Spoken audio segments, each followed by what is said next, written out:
꼭 알아야 할 어제의 뉴스. 박근혜 전 대통령은 어제 변호인 집단 사임 이후 추가 선임에 나서지 않고 있습니다. 사실상 법적 대응을 안 하겠다는 뜻으로 풀이됩니다. 실제로 박 전 대통령은 변호인 측에 형량이 20년형이든 30년형이든 개의치 않는다고 말한 것으로 전해졌습니다. 또 박 전 대통령은 이재용 삼성전자 부회장과 김기춘 전 대통령 비서실장의 선고를 앞두고 책임이 자신에게 있다는 옥중 메시지도 공개할 방침으로 알려졌습니다. 이에 대해 법조계에선 법정에서 혐의를 다투는 대신 정치투쟁을 본격화하려는 시도로 보고 있습니다. 특히 박 전 대통령 측이 정치투쟁과 지지층 결집을 통해 사면을 고려하는 게 아니냐는 지적도 나옵니다. 서울중앙지검 국정원 특별수사팀은 어제 소환 조사하던 추명호 전 국정원 국장을 오늘 새벽 2시 긴급 체포했습니다. 국정원법상 직권남용과 정치 관여 혐의를 적용했습니다. 추 전 국장은 이명박 정부 당시 박원순 제안문건 작성에 직접 관여하거나 박 시장을 겨냥한 국정원의 조직적 공격을 기획한 혐의 등을 받고 있습니다. 검찰은 또 추 전 국장이 박근혜 정부 시절 국정원 고위 간부로 근무할 당시의 의혹에 대해서도 수사 중입니다. 어제 국정원 적폐청산 TF는 추 전 국장이 최순실 씨 국정농단 사태에 전조가 담긴 첩보 170건을 묵살했다고 발표하기도 했습니다. 특히 추 전 국장은 이석수 전 특별감찰관 등과 관련 국정원장 보고를 거른 채 우병우 전 민정수석에게 비선 보고를 했다는 의심도 받고 있습니다. 추 전 국장이 박근혜, 이명박 두 전직 대통령 수사에 또 다른 중요한 열쇠가 될지 주목됩니다. 백남기 씨가 물대포에 맞아 쓰러진 지 사흘 만에 경찰은 직접 시연에 나섰습니다. 과잉 진압이 아니었다는 걸 보여주기 위해서였지만 물줄기 세기도 약하고 실제 표적 없이 맨바닥에 물을 분사해 되레 논란만 키웠습니다. 경찰은 사고 당일 현장 보고서와 국회 청문회에서도 줄곧 안전하게 살수가 이루어졌다고 주장해왔습니다. 때문에 경찰청장은 사과하셔야 되는 거예요. 살기를 가지고 7차례를 그냥 직사살수로 한 경미한 어떤 숫자의 선택 방법이나 보는 기준이 달라질 수가 있기 때문에 그런 사안을 가지고 전체적으로 경찰이 잘못되었다라고 하는 것은 대단히 적절하지 않다고 생각을 합니다. 하지만 검찰은 경찰이 백 씨 머리 쪽에 직사살수에 두개골 골절을 입게 했다며 업무상 과실치사 혐의를 적용했습니다. 경찰은 직사살수 때 최대 강도가 3000rpm을 넘지 않도록 제한해놨다고도 주장했습니다. 하지만 검찰 조사 결과 백 씨에게 살수한 충남 9호차는 수압 제어 장치가 고장나 있었고 살수 요원 한모 경장이 고장 사실을 숨기고 보고서를 허위 작성한 정황이 확인됐습니다. 백 씨 유족이 청구한 민사소송 초반에 경찰은 백 씨 사망은 직사살수 때문이 아니라는 입장이었습니다. 검찰은 그러나 백 씨의 사망이 직사살수에 의한 것으로 판단하는 등 경찰의 주장은 거듭 뒤집혔습니다. 백남기 투쟁본부는 검찰 수사 결과를 일부 긍정평가하면서도 강신명 전 경찰청장을 무혐의 처분하거나 추가 관련자를 인지하고도 밝혀내지 못한 데 대해선 의문을 제기했습니다. 방송 중간에 좋아요를 눌러주시면 새날팀들에게 큰 힘이 됩니다. 미리 감사합니다. 트위터가 진짜 언론입니다. 걸어다니는 정치백과사전 디테일의 제왕 최민희 의원과 깨볶는 시간입니다. 우리 미니 하고 싶은 말 다해 미니미니 드디어 20번째 시간입니다. 어서 오십시오. 안녕하세요. 20번째면요 5개월? 네. 정권교체 끝나고 바로 시작해서 네. 대통령 임기도 5개월이 좀 지났고 네. 우리는 한 주도 안 쉬었습니다. 네. 감사드리고요. 최민희 민주당 디지털소통위원장, 현 남양주 병지역위원장, 와부 진건 조한택 의원, 금곡 양정지금 도농, 그리고 이주영 수행실장은 지금 행불 중. 혼자 밥만 빨리 먹고 오시면 어떡해요? 혼자 밥 안 먹었어요. 둘이 같이 먹었어요. 근데 지금 왜 안 와요? 저기요, 솔직히 말하면 구새누리당 의원들은요, 보장을 하고 밥도 같이 안 먹어요. 진짜? 수행하고. 아하. 심지어 막 따로 먹고 그런다고 저희한테 막 제보도 들어왔어요. 저희는 안 그래요. 다 같이 먹어요. 근데 왜 이렇게 안 와요? 근데 이제 밥 먹고 제가 배불러서 산책 좀 하고 왔다 갔다 하다 보니까 없어요. 그래갖고 걸어서 여기 올라왔어요. 진짜 행불이네. 네, 그리고 제가 여기 간다고 한 15분쯤 전에 나 걸어서 올라왔다 메시지 보냈는데 아직 안 오니까 진짜 행불이죠. 헐. 뭐 오겠지 뭐. 무슨 일이 있을까? 걱정. 납치된 게 아닐까? 그 등치에 마음이 약해서. 육군 대위 출신이. 예, 마음이 약해서. 제가 요즘에 언론 보도들을 보면서 마음을 막 쓸어 담고 있습니다. 네. 내가 그런 분들하고만 방송하나 이런 생각이 좀 들고요. 김현우 이야기는 뭐 김현우 방송에서 했으니까. 네. 그러면 하루 걸러서 이런 표현 죄송해요. 내 새끼들 뉴스가 계속 나옵니다. 저 새날 새끼 할래요. 그 SBS하고 JTBC 보도를 보는데 그 보도 뉴스에 일단 정말 저작반 현수막이 크게 클로즈업 돼서 나와요. 그 현수막 끝에 자세히 보면은 최민희라고 쓰여 있어. 알고 봤더니 청와대의 허현준 행정관. 이 사람은요, 우리 방송으로도 굉장히 많이 다뤘던 사람이에요, 당시에. 그 어버이연합 끝나왔을 때. 네, 네. 어버이연합을 뒤에서 사주한 사람으로 유명한 사람인데. 네. 야당 후보 낙선운동도 지시했다. 그런데 보니까 그 명단에 최민희, 남양주병 지역위원장 이렇게 돼 있어요. 네. 결국은 떨어지셨지만. 근데 그 중에 붙은 분들도 많으세요. 예, 그러니까 이게 그런 식의 낙선 운동이 효과를 발휘하는 지역이 있고 발휘 못하는 지역이 있는 거예요. 게리맨더링. 네, 저는 이제 게리맨더링이 된 자료가 나오지 않을까 이렇게 기대를 하고요. 왜냐하면 제가 킬러 공천 대상으로 새누리당에 의해서 지목됐어요. 그래서 제가 영광스럽게도 보세요. 4명이었거든요. 1. 안민석, 2. 박영선, 3. 정청래, 4가 저예요. 빅포. 네, 빅포인데 이분들이 다 3선 의원, 4선 의원이고 그다음에 정청래 의원은 최고위원까지 하신 민주당 최고의 스타잖아요. 네. 이런 분과 일개 비례초선인 제가 어깨를 나란히 하고 킬러 공천 대상으로 지목됐거든요. 무슨 말씀이세요? 조선이지만 그분들이 최민희와 어깨를 나란히 한 거지. 뭐 저는 뭐 국회에 있다 보니까 선수별로 비례는 미생이어가지고 4년 동안 미생 네. 이게 박혀서 제가 들어갈 때는 콧대가 하늘을 찔렀는데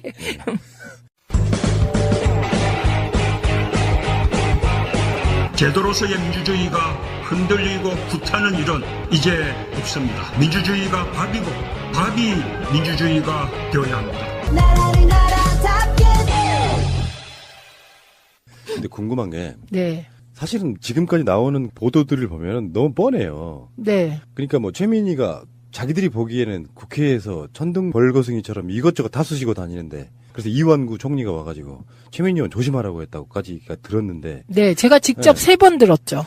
그러면 네. 그런 사람들 입장에서 명단에 포함돼서 낙선운동도 지시해. 네. 그런데 선거구 획정할 때 저는 그거 밝혀내야 된다고 보는 거예요. 네. 여야가 이제 선거구 획정하려고 서로 협상을 하잖아요. 네. 그럼 그쪽에서 던진 카드는 이쪽에서 일부는 받아줘야 되고 네. 이쪽에서 양보하는 것도 있고 얻는 것도 있을 거 아니에요. 네. 그럼 남양주병을 그렇게 새누리당이 유리한 쪽으로만 지역구를 만들라고 네. 그쪽에서 그걸 던진 사람이 누구냐를 찾으면 되는 거잖아요. 그렇죠. 이게 이제 확실한 팩트는 여기까지인데 박기춘 전 의원이 이제 남양주 3선 의원이었거든요. 그래서 남양주 선관위와 같이 선거구 획정의 기본안을 남양주시하고 만드셨다고 저에게 얘기를 했어요. 그런데 그 내용은 저희 지역이 호평 평내가 병으로 오기 때문에 되게 유리한 지역이 될 거다. 이런 말씀을 하셨거든요, 저한테. 그런데 그러고서 갑자기 감옥 가신 거예요. 헐. 예. 그러고 나서 선거구 획정이 굉장히 질질 끌고 늘어졌잖아요. 그러고 나서 엉뚱하게 안 들어와야 될 지역이 들어온 거예요. 예, 그래서 우리가 게리맨더링이다. 예, 이렇게 얘기를 했는데 그게 저뿐만이 아니고 3명이었어요. 저도 지도를 봤거든요. 네, 이상하게 진짜 됐죠. 이상해. 예, 예. 그래서 진성준 의원. 게리맨더링인데 진성준 의원도 좋은 지역구로 가라고 여기저기서 그랬는데 안 갔어요. 그리고 낙선. 그리고 박남춘 의원. 예. 근데 박남춘 의원은 워낙 이분이 거기 토백이세요. 예, 토백이고 그 지역에 좋은 고등학교 나오시고 뭐 그래서 그분은 예를 들면 뭐 한 2만 표 차로 이길 걸 조금 떨어지는 차로 이기는 정도였고요. 제 경우는 이제 토백이도 아니고 간지 1년 만에 선거를 치르는데 게리맨더링을 해버리니까 치명적이었죠. 그래서 저도 당 일부에서 을이나 갑으로 가라. 경선하면 제가 이긴다 그랬어요. 여론조사 해보니까. 그런데 진성준 의원처럼 저도 예, 그렇게까지가 아니야. 그렇게까지가 아니라 제 경우는 내가 친노고 법과 원칙 그리고 특히 원칙을 지키고 약속을 지켜야 되는데 제가 병 지역의 핵심인 도농동으로 이사를 와서 집을 사가지고 이사를 와서 주민들께 제가 이 지역에서 열심히 해보겠다고 해놓고 선거구 획정이 잘못됐다고 해서 다른 지역으로 가버리면 그나마 이제 1년쯤 지나니까 저에 대해서 믿음이 생기면서 마음을 열어주신 유권자들이 그러네. 저를 얼마나 우습게 볼 것이며 잔뜩이나 민주당 하면 싫어하시는 우리 동네 분들이 민주당 것들은 뭐 저기 중심도 없고 뼈대도 없고 이상하다고 생각하지 않겠어요? 그래서 저는 약속을 지키려고 안 간 거예요. 솔직히 묻겠습니다. 네. 후회 안 하십니까? 후회 안 해요. 그리고 전 판단이 또 달라요. 근데 이건 전 반전이 있다고 생각하는데 오히려 그러면서 우리 의원님 스피커가 훨씬 커졌어요. 저요? 예를 들면 저번에 그 JTBC 토론 속 터지겠더라. 김효재 씨랑 토론하는데 네. 어떤 그 토론의 실력을 인정받고 네. 사실은 유시민 작가가 남자 최민이라고 불릴 정도 그 원석을 이제 최근에 발견한 거예요. 최근 한 1, 2년 동안. 네. 그래가지고 현역은 아닌데 현역으로 사람들이 착각하는 이유 중에 하나가 텔레비전 같은 데 너무 많이 나오니까. 네. 그러니까 기존 매체들이 계속해서 불러 쓴다는 건 그 사람의 나름대로의 상품성을 인정한 거거든요. 네. 현역 의원이 있으면 이 정도로 스피커가 커진 않았을 거다. 저는 이렇게 보거든요. 저는 약간 후회는 없어요. 그때 조금 요렇게 했으면 좋겠다. 그거는 언론에 좀 더 나갔어야 됐다. 예, 제가 현역일 때는 언론을 상대로 일을 하다 보니까 언론에 나가는 것을 최대한 자제했고 우리 비서관하고 보좌관들이 귀찮아했어요. 왜냐하면 제가 일을 너무 많이 하니까 언론에까지 나가면 그거 뒷바라지까지 해야 되잖아요. 그래서 귀찮아하는 걸 느꼈어요. 그래서 그러면 일하는 게 중요하니까 언론은 좀 줄여도 괜찮다라고 메시지를 줬기 때문에 언론에서 나오라 그래도 자르고 그랬어요. 저한테 말도 안 하고. 나중에 언론에서 저한테 항의하고 그랬거든요. 그거는 돌아보면 다른 의원들께서는 되게 언론에 나가는 걸 더 중요시 하셨는데 저는 일을 더 중요시 했거든요. 근데 지금 돌아보면 잘못한 거예요, 그게. 그러니까요. 예, 차기에 당선되려면 언론에서 나오라 그러면 다 나가고 로비에서라도 나가고 이래야 되는데. 수도꼭지가 돼야 돼요. 틀면 나와야. 그쵸. 전혀 모르는 사람이 상대 선수로 나올 때 이쪽 선수가 최소한 내가 알고 있는 사람인 경우에는 훨씬 유리해요. 인지도. 근데요, 문제는 이런 게 있어요. 언론이나 방송에 대해서 토론을 하려고 하면 새누리당 쪽에서 제가 나가면 안 나간다 그래서 혼자 할 수도 없고. 왜냐하면 방송이나 언론에 대해서는 제가 30년을 했기 때문에 정말 깨알같이 구석구석 잘 알아서 출연 요청을 받았는데 그다음에 연락이 온 적도 있어요. 아무도 저랑 안 하려고 한다. 이런 얘기를 직접 들은 적도 있어요. 최민희 의원은 지금 떨어질만 했던 게 지금 이번에 나오는 뭐 낙선 운동도 있지만 얼마 전에 했던 그 손석희 앵커와의 그 인터뷰 있잖아요. 방심위 그 부위원장인 권혁부 씨하고요. 그리고 청와대 관계자가 통화하는 내용이죠, 그게. 거기에 통화가 아니다. 만나서 얘기했다 그랬던가? 그래갖고 녹취록이 나온 거죠. 거기에 최민희가 딱. 이렇게 물어보죠. 네. 이번 국감에서 누가 제일 힘들게 했냐? 이렇게 물어보죠. 그러니까 답하기를 제 입으로는 말 못하겠으니까 한번 해보세요. 최민희요. 그러니까 최민희 한 명 대하는 게 10명 의원 상대하는 것보다 힘들다. 이렇게 답을 하고 우리 고위 간부의 약점을 잡은 것 같다. 그거 사실입니다. 그러니까. 약점 잡았다고, 그때. 그런 그 대표 선수가 지금 국회에 안 들어가 있으니 국정감사 기간에 얼마나 속이 상하실까. 근데 아까도 초반에 말씀드린 것처럼 그렇게 이쪽에 리스트에 있고 저쪽 리스트에 있고 이쪽 리스트에 있고 이렇게 하다 보면 이런 경우 있잖아요. 우리가 김진태 바라보듯 하는 거예요. 다음 총선에는 저 시기만큼은 꼭 떨어뜨려야 돼. 요 생각이 있는 것처럼 저쪽 핵심에서는 그런 게 없었겠냐고요. 네, 그래서 제가 어제도 우리 딸한테 지금까지 나온 자료들을 보여주고 네가 이렇게 고생하게 된 계기, 너에 대한 그런 여러 가지 루머, 그 마타도는 이거는 이렇게 박근혜 정부의 국정원이 한 정황이 있다 얘기를 했더니 저를 휙 쳐다보더니 들어가 버렸어요. 저예요, 째려보고 모르겠어요. 오늘 물어볼게요. 그리고 끊임없이 제가 차별금지법에 서명했다고. 그게 대형 교회마다 다 돌면서 특정 교회 목사는 우리 동네 후보 중에 이 사람이 그 동성애를 지지하는 사람이다. 이렇게 설교까지 했어요.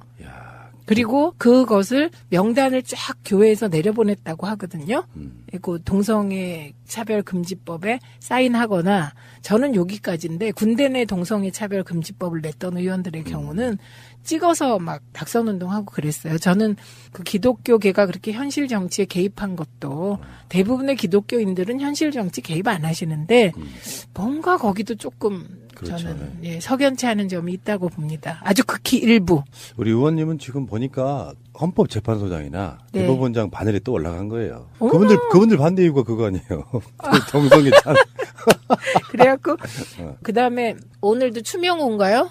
네, 그분과 관련하여 그분이 입수했던 최순실 관련 자료 보면 윤전추가 최순실의 개인 트레이너였다. 요거 나오잖아요. 그거 제가 그때 윤전추 얘기하면서 최순실 추적하다가 일정 부분 들어가면 추적이 안 돼서 못했던 거고요. 그래서 그때 이제 필라테스 장비 고가에 그 필라테스 장비 폭로하고 윤전추가 뭐 하는 사람이냐. 그래서 박근혜 개인 트레이너다. 제가 몸매관리용 3급 행정관이다. 이거 폭로하면서 그때 이제 저하고 김기춘이 설전하는 내용이 노컷 동영상으로 막 돌았죠.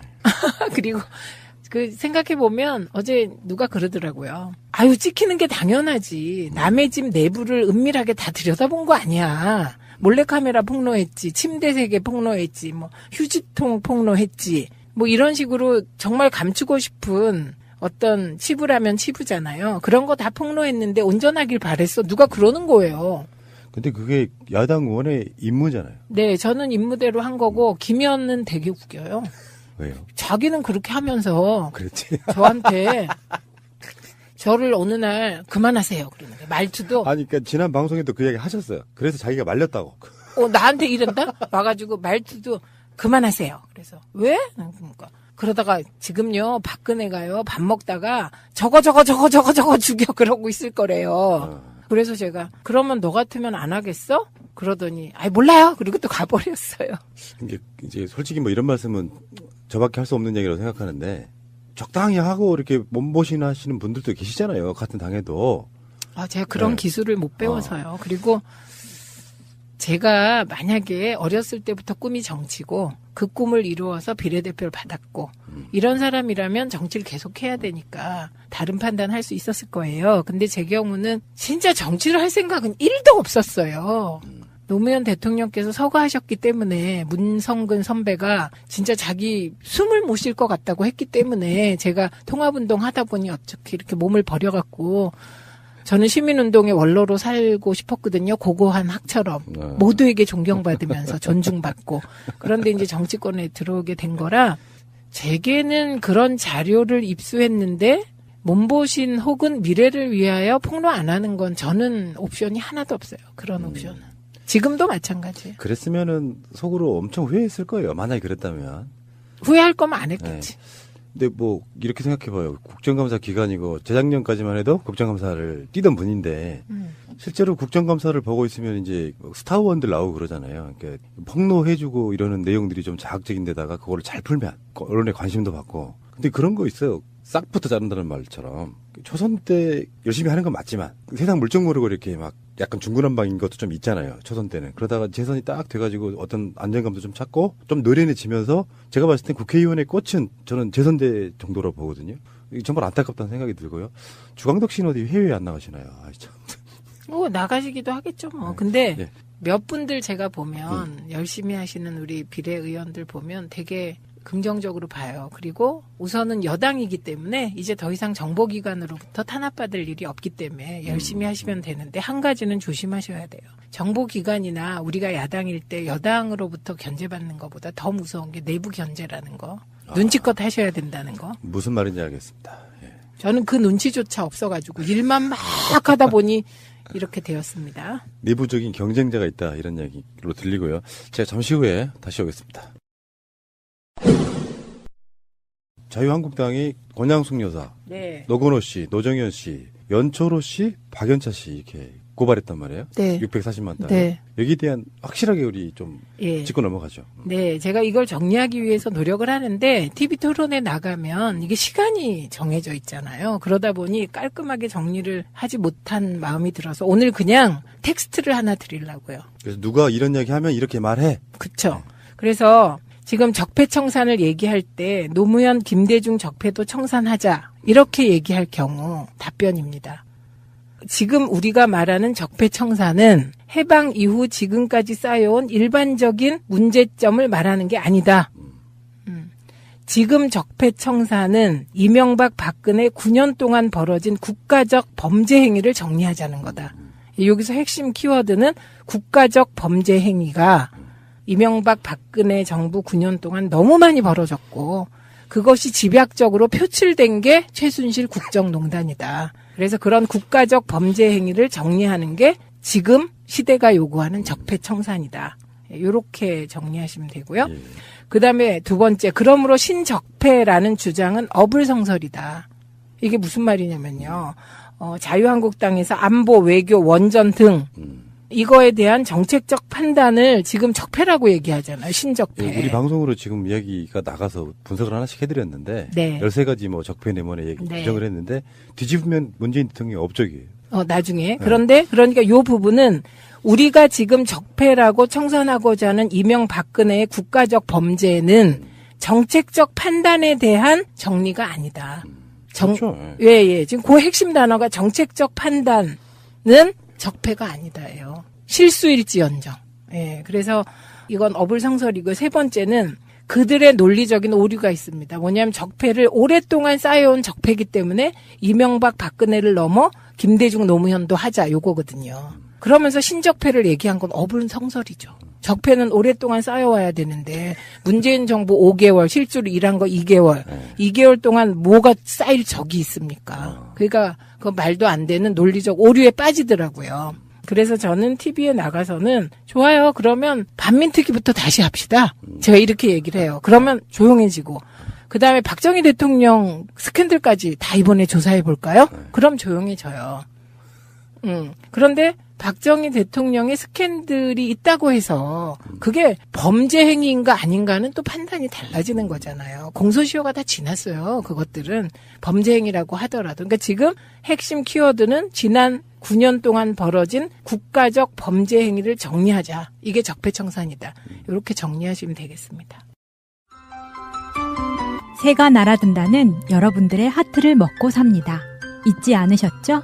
에피소드 제목을 누르고 플레이가 되면 오른쪽 위에 하트를 꾹 눌러주세요. 오늘도 감사합니다. 더 많은 분들이 들을 수 있도록 하트 꼭 눌러주세요. 이걸 이제 일종의 물타기잖아요. 아, 그렇죠. 정치적 의미로는. 물타기. 그냥 물을 막 타가지고 흙탕물 만들어 놓고 이게 무슨 맛인지 모르게 만드는 전략이라면 전략이고 꼼수라면 꼼수인데 네. 일상생활에도 그런 경우가 많이 있습니다. 부부싸움 하다 보면은 네. 당장 일어난 사건, 서로 간의 분쟁은 무슨 오늘에 일어난 일인데 꼭 잘못한 사람이 그러는 너는 하면서 물타기를 해요. 난 그 물타기 정말 싫어하거든요. 네. 아니 이거를 오늘 걸 딱 정리를 확실히 하고 나가야 뭔가 좀 새로운 그 발전 방향도 생기고 그러는 건데 네. 상대방한테 그러니까 너는 5년 전에 뭐 어쨌잖아 이런 식으로 이야기가 되면 부부싸움에서 그런 일 많죠. 죽기 밥도 안 돼요. 근데 저도 그래요. 네. 왜냐면 제가 이제 이렇게 싸울 때 있잖아요. 집에서. 이제 뭐 딸하고도 싸우고 아들하고도 싸우고 남편하고도 싸울 때 어느 순간 제가요 몰리게 되면 저도 모르게 너 지난번에 이랬잖아 이러고요. 그러지 마시라고요. 그리고 그 우리 남편에 대해서 옛날 옛적 언제 당신이 돈 안 벌고 어째서 내가 이랬고 저랬고 그래갖고 옛날 얘기를 실컷 하다 보면 우리 가족들이 막 또 저런다고 화를 내요. 근데 왜 제가 그러나 생각해 보면 궁할 때. 몰리고 있을 때. 네. 지금의 자유한국당. 예, 그런 거죠. 예. 근데 지금 이런 건 있어요. 이제 요즘에는 SNS가 워낙 발달하다 보니까. 네. 어떤 사람 우리만 KBS 뉴스를 안 보는 게 아니고 네. 저쪽도 안 봐요. 그러면서 지들끼리 카톡으로 돌리는 정보들이 있어요. 네, 네. 근데 그 사람들은 자기랑 친한 사람들과만 돌리기 때문에 우리 쪽 정보를 접하려고 하지 않습니다. 네. 팟캐스트를 들으면 그 사람들 심장 벌리고 죽을지도 몰라. 그러니까 안 들어서 서로 간에 설득이 안 돼. 네. 근데 요즘에 이제 누구일 걸로 의심되는 사람들이 카톡으로 돌리는 게 대표적인 게 640만 달러 이야기예요. 아, 네. 그래서 고발까지 네. 했다고 아까 말씀하셨잖아요. 네. 그거는 기본 정리를 이렇게 네. 하시면 됩니다. 우선 첫 번째, 640만 불 건은 노무현 대통령님 서거로 이명박 정부의 검찰이 공소권 없음 결정을 내린 것이다. 공소권 없음. 예, 이미 내린 것입니다. 그리고 이 공소권 없음 결정을 내린 게 문재인 정부 검찰이 아닙니다. 이명박 정부 검찰입니다. 예, 그리고 두 번째는 그럼에도 불구하고 재조사를 할 수 있는 요건이 있습니다. 그게 가장 중요한 게 새로운 증거가 나오거나 결정적인 새로운 진술이 나와야 돼요. 그 진술과 관련한 문건이 나오고. 모든 사건이 그래요. 네, 그런데 새로운 증거 나온 거 없고요. 진술 나온 거 없고요. 새로운 문건 나온 거 없습니다. 그리고 이 새로운 문건 관련하여서도 해당 당사자들로부터 새로운 진술이나 문건이 나와야 돼요. 아까 고발했다는 분들. 어른 거 없습니다. 지금 어거지 쓰고 있는 거고요.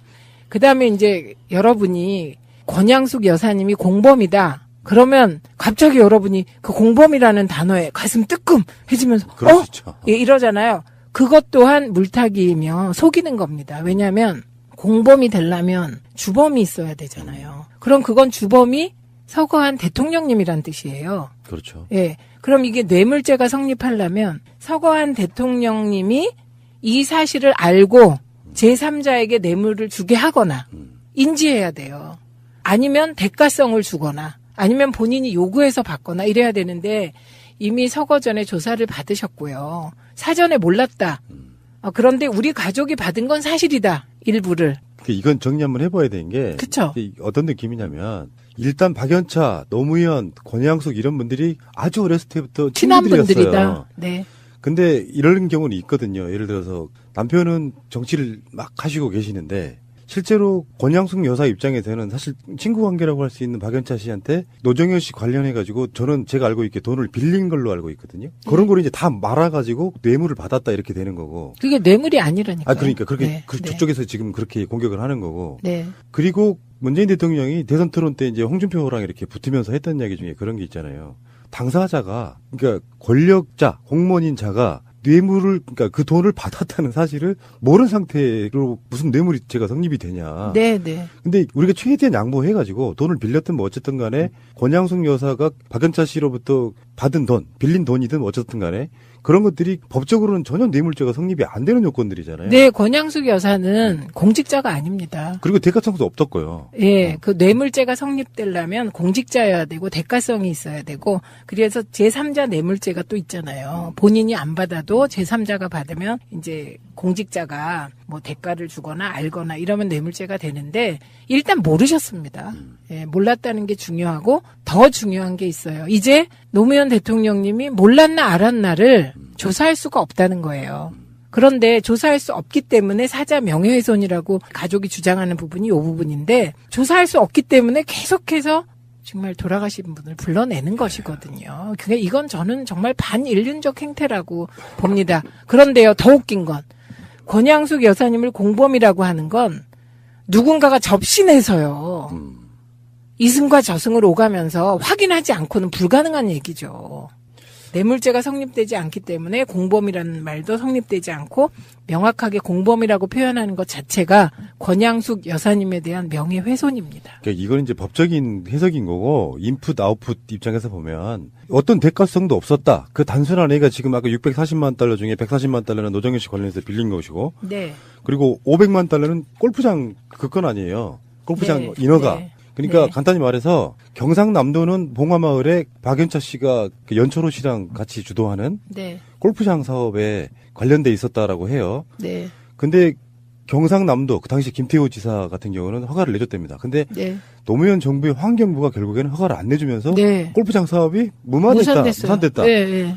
그게 그러니까 만약에 정말 참여정부의 환경부가 그 골프장을 허가했다면 진짜 큰일 날 뻔했어요. 그래도 별거 아닌데 그래도 큰일 날 뻔했다고요. 예, 근데 허가를 안 하셨다고 하더라고요. 그런데 무슨 뇌물이에요? 그러니까요. 그러니까 지금 이제 우리 쪽에서 나가는 모든 토론자들은 우리가 이거 아무리 지금 뭐 피하려고 해도 피할 수 없는 상황이 되었습니다. 그래서 명확하게 정리를 해야 돼요.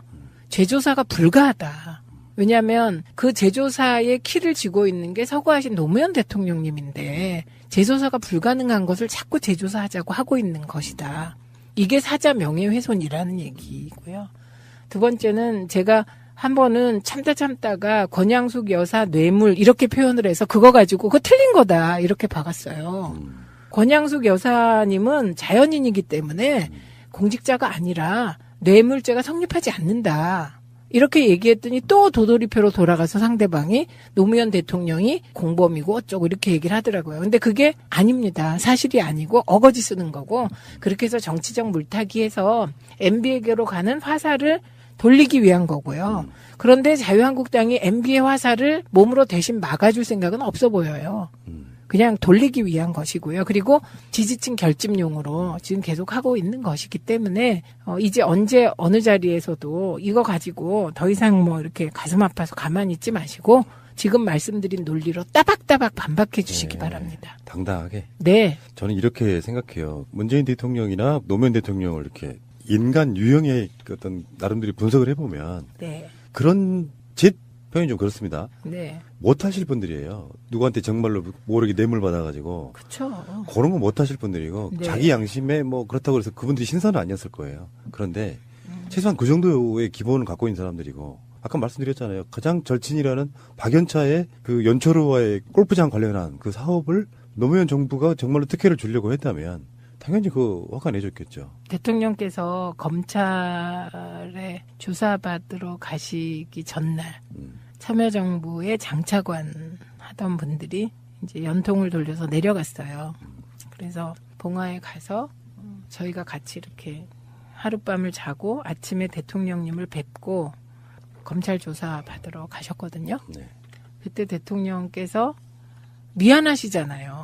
어쨌건 그게 무슨 내용이건 우리 쪽 사람들은 털어서 먼지 안 나기를 바라고 살고 하늘을 우러러 한 점 부끄러움이 없이 살라고 노력하는 사람들이고 대통령께서도 그러셨는데 이런 일이 어쨌든 벌어졌으니 가족이 일부라도 돈을 빌렸든 받았잖아요.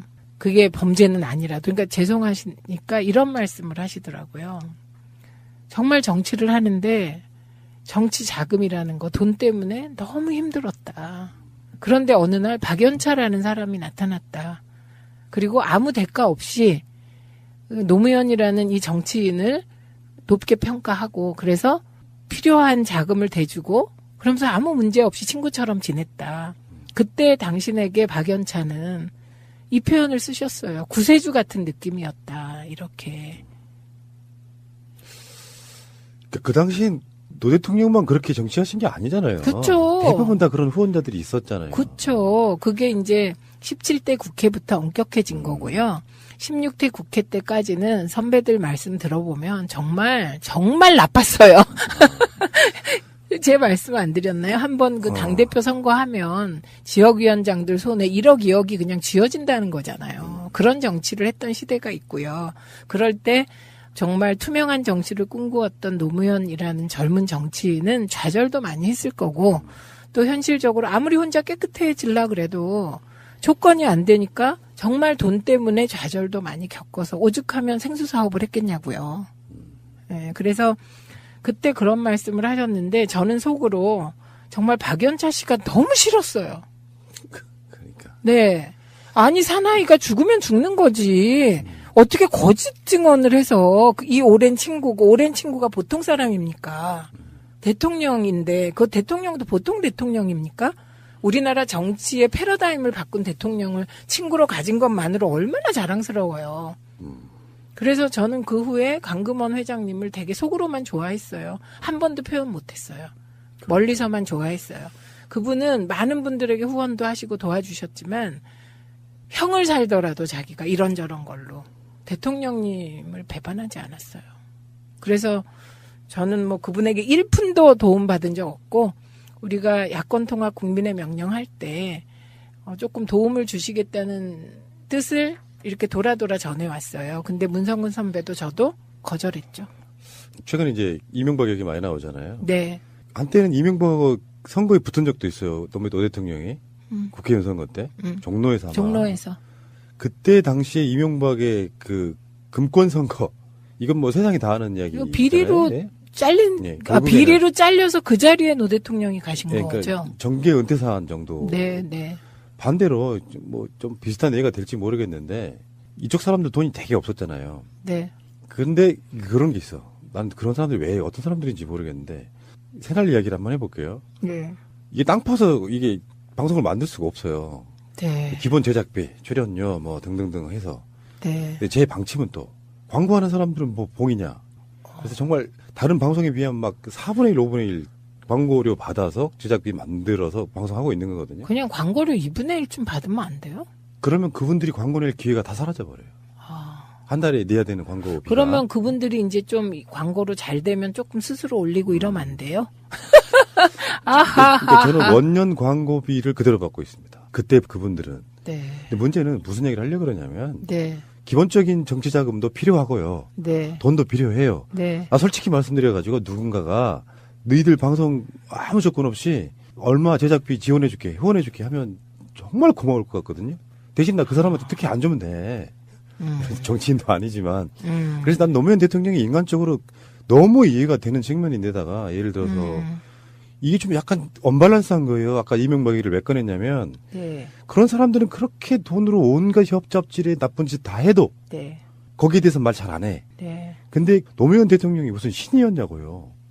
근데 정치적 후원자들, 그러니까 제가 봤을 땐 그래요. 박연차 씨를 나쁘게만 보면 웬만한 사람들 다 좀 거물 정치인들은 후원자가 있는데 나도 노무현이란 정치인 후원 한번 해보고 싶어서 자기 격도 올라간 게 있는 거거든요. 그럼요. 네. 근데 그런 측면들을 가정했을 때 대가성이 없었더라도 박연차 씨는 나름대로 후광 효과를 누렸다고 봐요. 당연하죠. 네. 그리고 박영차 씨는 노무현 대통령님은 박연차 씨를 친구처럼 대했을 것 같아요. 그런데 박연차라는 분에게 있어서 노무현 대통령님은 정말 특이한 한 분이었을지 모른다 이런 생각이 들어요. 왜냐하면 그분은 뭐 박관용 전 의장이나 여러 명하고 관계를 맺고 여러 명에게 돈을 주고 뭐 이렇게 관리를 해온 마치 치부책을 든 상인 같은 옛날 영화 속에 그런 분이더라고요. 그래서 제가 또 하나 살짝 말씀을 드리자면 이제 정치를 하다 보면 국회의원과 알고 지내는 것 자체를 되게 자랑스럽게 생각하고 그런 분들이 계세요. 그런 분들 중에는 좀 사업적으로도 성공하고 출세한 분들이 계세요. 그래서 꼭 뭐를 바라기보다 좋은 정치인을 후원하는 것을 기쁨으로 아는 분들이 계세요. 예, 그래서 그렇게 해서 정말 건전한 후원 문화가 형성되면 좋고 지금은 이제 정치자금법이 잘 정비가 돼서 후원회를 이제 할 수 있으니까 그런 이제 어떤 공식적인 법적으로 보장된 통로를 통해서 후원할 수 있는 길이 있기 때문에 되게 좋아진 거죠. 근데 이제 제가 후원회를 안 했던 건 이런 것 때문에요. 지금 당한 거. 이해찬 총리처럼? 네, 제가 만약에 그때 후원회 했으면 저는 임기 중에 잘렸을 거예요, 아마. 아마도. 네. 왜냐하면 후원금이라는 게 내가 모르게 문제되는 돈이 들어올 수도 있거든요. 그게 코에 걸목 허걸이 이런 방식으로. 네, 그래서 엮어버리니까. 네, 후원금에 대해서 이런 말이 있습니다. 정치인은 담벼락을 이렇게 걸어가다가 왼쪽으로 떨어지면 감옥이고 오른쪽으로 떨어지면 사회다 이런 말이 있거든요. 그래서 그런 얘기를 하도 들어서 나는 언론과 싸우는 거니까. 예, 제가 채널A 이제 주주 구성의 불법성 파헤칠 때 채널A 기자하고 옆에 있던 다른 방송사 기자가 있었는데 막 달려온 거예요, 저한테. 조심하시라고. 그때 무슨 얘기를 해줬냐면 채널A 기자가 이렇게 전화를 하는데 근데요, 최민희가 후원회가 없어요. 그러더래요. 옆에 앉았던 기자가. 그러니까 저쪽에서 뭐라고 막 패닉처럼 나오면서 둘이 그런 거 하면서 지금 후원회 털라고 하다가 후원회가 없어서 그쪽이 패닉 같아요. 이렇게 온 적이 있고. 그리고 그때 이제 채널A가 들려왔던 소문에 따르면 후원회가 없다는 얘기를 듣고 그 뒤부터 이제 저한테 적극적으로 사람도 보내고 이러면서 얘기하려고 그랬거든요. 근데 이게 2라운드예요. 1라운드가 또 있었어요. 제가 방송위원회 들어갔을 때 그때 같이 방송위원으로 들어갔던 교수님 한 분이 어느 날 저에게 채널A가 최 부위원장, 채널A가 아니라 그땐 신문이죠. 한 신문이 최 부위원장 특별조사팀을 꾸렸대요. 그래서 D 최 이거? 부위원장을 털라고 하나 봐요. 왜냐하면 당시 노무현 정부의 방송위원회는 부위원장이 실무를 총괄하는 체제예요. 위원장님은 크게 결정하시고. 그래서 1기 부위원장이 이호성 지금 방통위원장이고 제가 2기 부위원장이거든요. 그래서 제가 저 털으면 좋아요. 털어서 있는 그대로 다 보여주면 좋아요. 그랬더니 보도가 하나 난 거예요. 제가 땅을 뭐 이렇게 감춰뒀다는 의혹이 있다. 근데 그건 다른 데서. 그래서 제가 어디에 내 땅이 있는지. 있으면 좋겠네. 딱 제가 있으면 좋겠다고 그렇게 얘기를 했어요. 그런데 그때 그렇게 털다가 엉뚱하게 저에게 그 말해준 교수님이 절대농지로 그만두셨습니다. 되게 좋은 분이셨는데. 참. 그래서 1라운드, 2라운드 뭐 이렇게. 그래서 후원회를 안 한 거죠. 그러면 네. 현역한테는 그래도 유리한 법, 오세훈법인데 원외인 사람들은 그러면 전혀 정치 관련해서 자금을 모을 수가 전혀 없는 거죠. 없죠. 저 그래서 알바를 열심히 하잖아요. 방송 알바. 그래서 근데 저는 새날이 광고를 조금만 올려가지고 출연료를 조금만 더 주길 바라는 간절한 마음이 있습니다. 이게 박연차 같은 후원자가 나타나야 되고요. 지금 요즘에 전 싫습니다. 전 가난하게 살겠습니다. 요즘에 한 3개월째 적자거든요. 이게 그럼 저 출연료 안 받겠습니다. 새날만은 제가 무료 봉사하겠습니다. 근데 그거는 이제 충격적인 이런 건 아닌데. 충격인데? 왜요? 왜? 저는요, 방송 알바를 뛰다 보면 몸이 고달프잖아요. 그럴 때 어떤 생각을 하냐면, 옛날에 제가 그 대학교 때 감옥 갔다 와서 공장 다닐 때 하루에 12시간 일하고 그때 쥐꼬리만한 월급을 받으면 그걸로 아침, 점심, 저녁 먹으면 하나도 안 남는데, 내가 그런 시절도 있었는데 지금 방송 알바 뛰는 거 이걸 힘들다고 하면 안 되지. 불끈! 이렇게 가거든요. 제가. 종편 셔틀. 네, 근데. 요즘 프로그램 몇 개나 나가세요? 3개요. 어디? 아니다. 3개 넘어요. 일단 JTBC. 네, JTBC에 금요일 날 2시 반에 고정이에요. 그 다음에 연합뉴스 수요일 오전에 고정이에요. 엄청 싸요, 근데 이것들 다. 네, 그 다음에 이 프로그램들이. 그 다음에 이제 TV조선은 제가 이제 개편하면서 안 나가겠다 그랬어요. 왜냐하면 이제 저는 대선 전략으로 나가서 중도표를 얻기 위해서 제가 열심히 해서 이제 대선이 끝나니까 좀 힘도 들고 또 어떤 분이 저한테 야 계속 TV조선 나갈 거냐 그래서 나가기도 좀 그래서 안 나간다고 했더니 그 PD가 정말 의리가 없다. 그래갖고 2주에 한 번씩 월요일에 나가고요. 예. 그 다음에 정봉주의 정치쇼 라디오 그거 화요일 오전 10시 반이 고정입니다. 그 다음에 TBS의 정봉주의 품격시대. 그거 고정이고요. 예, 그리고 새날. 그 다음에. 정말 바쁘시겠구나. 네, 정봉주의 정치쇼는 가끔 금요일 날 여의도 FC인가 뭐 그런 거 있어요. 거기에 이제 한 달에 한 번, 2번 나갈 때가 있어요. 근데 이게 엄청 바빠요. 힘들어요. 그리고 몸이. 그렇겠죠. 네, 그래서. 사실 또 비슷한 말 여기저기서 또 해야 되는 부분도 있고요. 근데 저는 비슷하게 안 해요. 안 하려고 하시겠죠. 네, 애를 써요. 왜냐면 이런 게 있어요. 시간이 가고 자료를 더 많이 보면 좀 더 정리되는 게 있어요. 네, 그래서 가능하면 일단 기본 정리는 하더라도 이후에는 조금 더 이제 수많은 정보를 드리기 위해서 애를 쓰죠. 마지막 질문. 네. 종편도 나가시고 네. 라디오도 나가시고 그런데 네. 제가 제일 편하시죠? 전 새날이 제일 좋아서 무료로 온다니까요. 앞으로 무료로 하시겠다고? 아니, 적자일 땐 무료로. 흑자일 때는 돈 받고. 제가 허락하지 않습니다. 그건 또 좋은 소리예요. 저에겐 좋은 말씀. 그러니까 토론하는 걸 이렇게 TV나 이런 걸로 듣잖아요. 네. 근데 이제 진행자들이나 어떤 그 패널들의 성향이나 특성들이 다 다르니까 방송마다. 근데 막히는 게 보여. 이번에 JTBC 그 토론회 김효재처럼. 그러니까 하고 싶은 말을 다 못해. 그리고 우리 그쵸. 방송만큼은 하고 싶은 말 다 해. 이게 컨셉이니까. 최고죠. 최고고 아주 좋습니다. 알겠습니다. 잠시 후에 오겠습니다. 완전한 대한민국 문재인과 손잡고 다시 하는 우리 대한민국. 끊지 마세요. 끊지 마세요. 최민희 방송은 다음 에피에서 이어집니다. 내 인생의 최고 리즈 시절은 아직 오지 않았다고 믿고 싶습니다. 오지 않았어요? 마차님은 내가 봤을 때 450만 원 누구한테 마음껏 빌려줬을 때 있잖아요. 저번 주 아니면 네. 저번 주.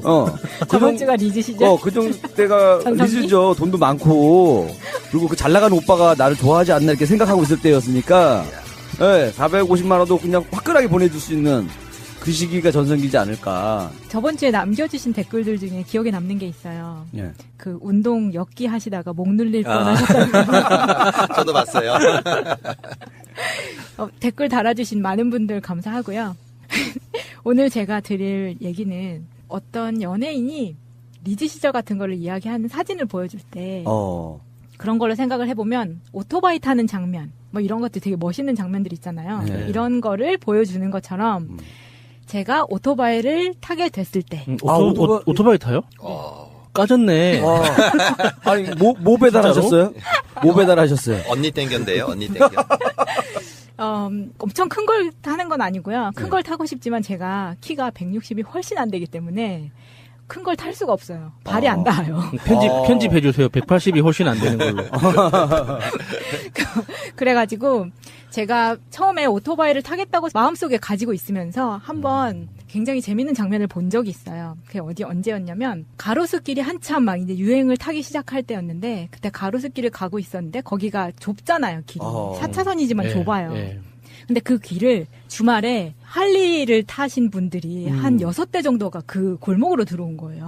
부릉부릉 네. 할린데 하면서 딱 지나다니시는 분들 있잖아요. 한쪽배기 하실래?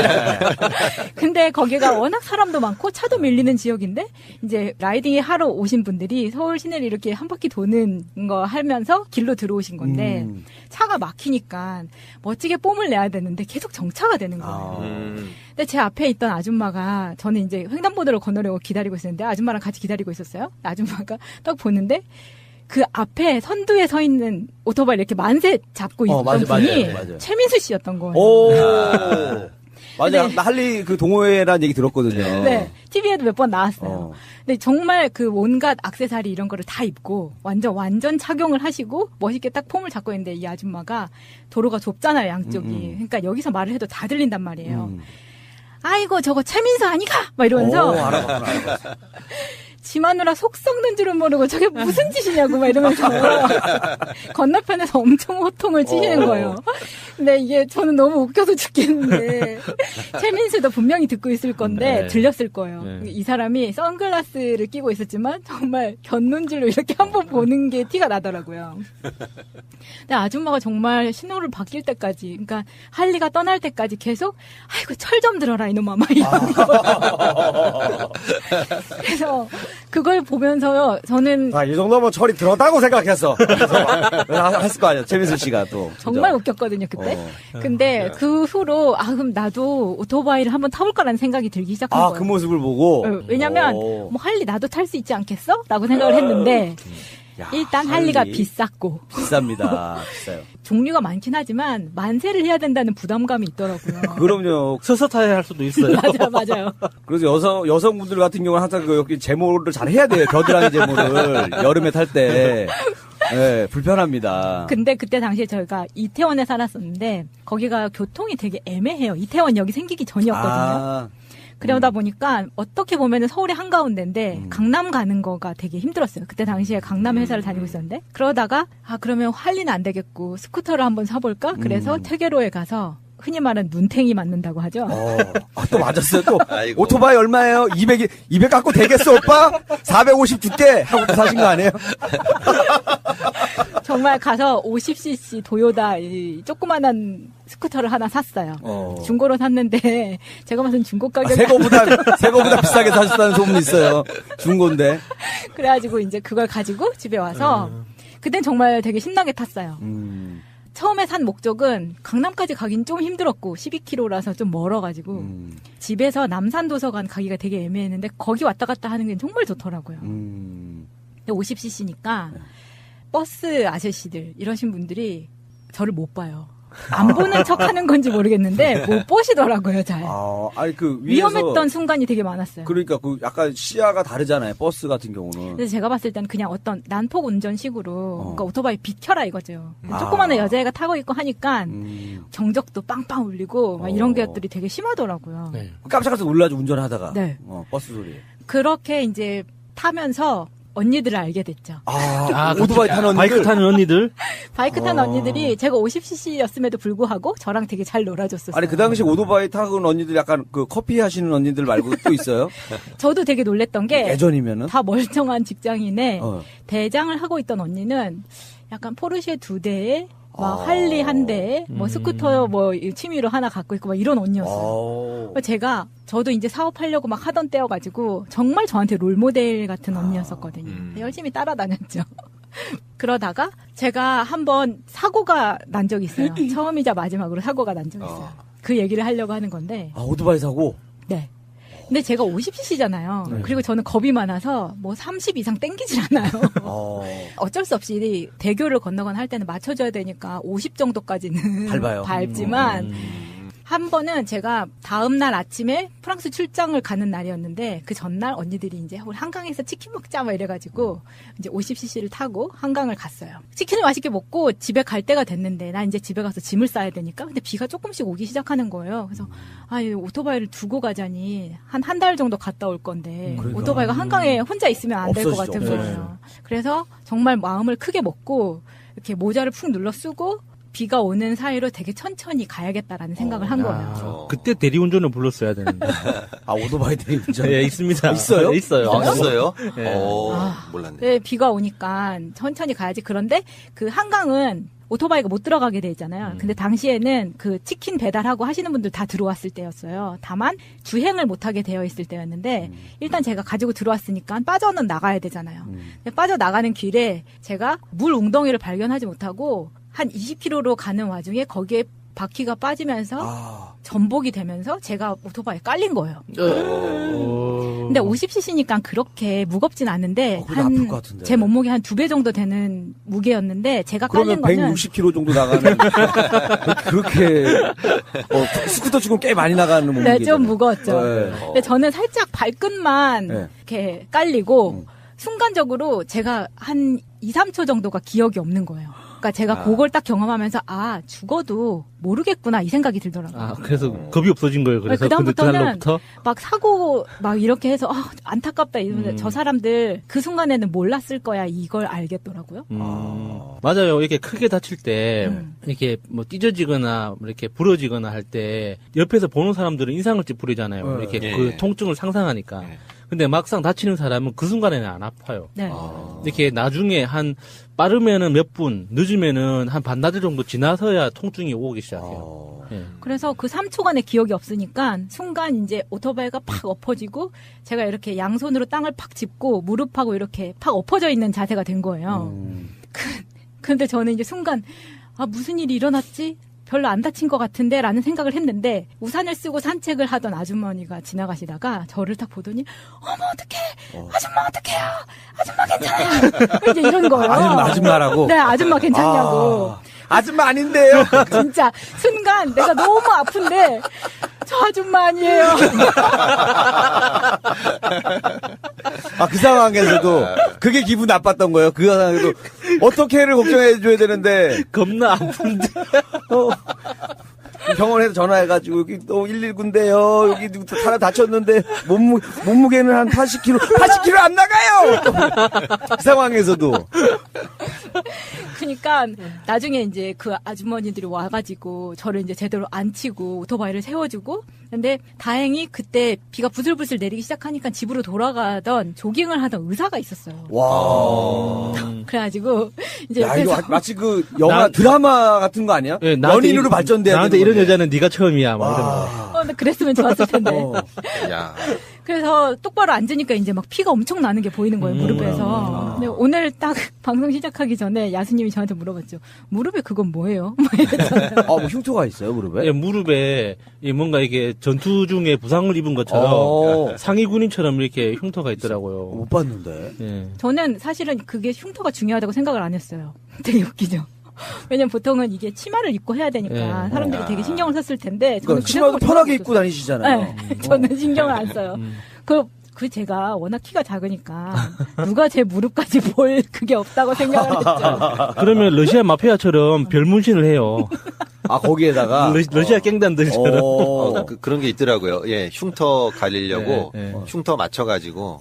예, 그래도. 맞아요. 그런 것도 있긴 있는데. 근데 저는 다친 부위가 무릎의 연결 부분이라서 이게 움프 페인 부분이에요. 그러니까 거기에 이제 처음에 딱 다쳤을 때가 거기가 이제 완전 찢어진 거죠. 야, 거기가 또 약간 성장판이랑 관련 있는 데인데 혹시 그 사고 때문에 좀 키가 좀 덜 자랐다고 생각하시는 거 아니에요? 큰일 날 뻔했네요. 이미 30 넘은 후였기 때문에. 원래 30부터 클 생각하고 있었잖아요. 우유도 많이 먹고 30부터라도 내가 키를 키워야지 하고 막 엄청 먹었는데 그거 다치면서부터 약간 이제 좀 놔야겠구나. 그렇죠. 예. 한 10cm 더 클 수 있었는데 좀 아쉬운 게 있어요. 그래서 이제 처음에는 이제 여기가 그냥 단순하게 찢어졌으면 모르는데 막 잘못 골절이나 됐으면은 내일 당장 비행기를 못 하잖아요. 이 걱정이 되는 거예요. 그래서 이제 울면서 옆에서 이제 119 불러줘가지고 들어오는데 그때가 주말이고 거기가 이제 서초동 근처니까 너무 막히는 거예요. 그러니까 비를 맞고 앉아 있는데 이제 옆에서 아줌마들은 저 때문에 못 가고 우산 씌워주고 있고. 그때만 해도 정이 있었어요, 이렇게. 그래서 이제 우여곡절 끝에 앰뷸런스를 탔는데 앰뷸런스 처음 타봤어요. 저 혼자 탔으니까 엄청 춥더라고요. 그때 여름이었는데도 불구하고 막 몸이 막 엄청 떨려요. 피가 나고 막 하니까. 네, 증세가 나타나기 시작하는구나, 네. 이제. 근데 엄마한테 딱 전화가 온 거예요. 엄마 모르고 있을 텐데, 엄마, 어디냐? 그러는데, 나 지금 집에 가고 있어. 엄청 떨리는데, 목소리를 딱 가라앉히고, 엄마한테 거짓말을. 걱정하실까봐? 네. 이제 집에 가서 짐 싸야지. 내일 공항에서 전화할게. 하고 딱 끊은 다음에, 선생님 너무 추워요. 거의 뭐 사이코패스 연기신데. 야, 연기력이. 와, 선생님 너무 추워요. 대단하신데요. 와, 마치 지금 이 연기가 그거 있잖아요. 예전에 그 친구에서 유호송이 백시 한 대만 뽑아도 할 때 그 연기. 죽이고 싶은 사람. 이름 하나만 대라. 그 연기 나옵니다, 지금. 그래가지고 순천향 병원을 갔어요. 가서 응급실에 들어가 있는데 이제 뭐 진통제를 놔주는데 보호자가 없잖아요. 보호자가 없는 상태에서 진통제를 맞고 그 전에 이제 언니들하고 신나게 치킨을 먹었잖아요. 이제 다 토하기 시작하는 거예요. 그 진통제가 그런 부작용 그런 증상이 소화가 잘 안 돼요. 그런 증상이 오바이트가 나오게 되고 막 그런 거죠. 그렇구나. 그래서 이제 막 난리를 치고 선생님이 이제 한 1시간 정도 기다려서 어떤 이제 선생님이 이제 오셨어요. 이거 꼬매야 되겠네. 그래서 이제 아픈 데다가 마취 주사를 놓고 거기서 이제 그 자리에서 그냥 바로 꼬매는 거예요. 큰 수술은 안 들어가고 그냥 꼬매고 끝날 정도로. 네, 그냥 꼬매는 거예요. 다행이네요. 선생님이 뭐라 그러냐면 자전거 타다가 넘어졌죠. 막 이러면서 요새 자전거 타다가 들어온 사람 너무 많다고 이렇게 비 오는 밤에 자전거 왜 타요? 에? 막 이러면서 선생님이 막 엄청 야단 맞으면서 그 다리를 꼬매고 붕대로 칭칭 감아서 이제 다리를 못 굽히게 그런 상태로 이제 집에 온 거예요. 어떻게 어려워요, 그거? 택시 타고 이제 이렇게 집에 왔죠. 목발 하셨어요? 네, 한쪽 짚는 거를 하고 되게 쩔뚝쩔뚝 온 거예요. 그런데 이제 저는 내일 비행기를 타야 되잖아요.